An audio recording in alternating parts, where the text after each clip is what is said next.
నేపాల్ను పురాతన కాలంలో దేవధార్ అని పిలిచేవారు. బుద్ధ భగవానుడు లుంబినిలో మరియు తల్లి సీత నేడు నేపాల్లోని జనక్పూర్లో జన్మించిన వారే. నేపాల్ను 1904లో బ్రిటిష్ ప్రభుత్వం ప్రత్యేక దేశంగా మార్చేసింది.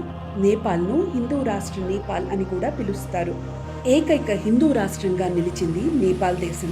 కొన్నేళ్ల క్రితం వరకు నేపాల్ రాజును నేపాల్ నరేష్ అని పిలిచేవారు. నేపాల్లో 81% మంది హిందువులు మరియు 9% బౌద్ధులు ఉన్నారు. అశోక చక్రవర్తి మరియు సముద్రగుప్తుల పాలనలో నేపాల్ భారతదేశంలో అంతర్భాగంగా ఉంది.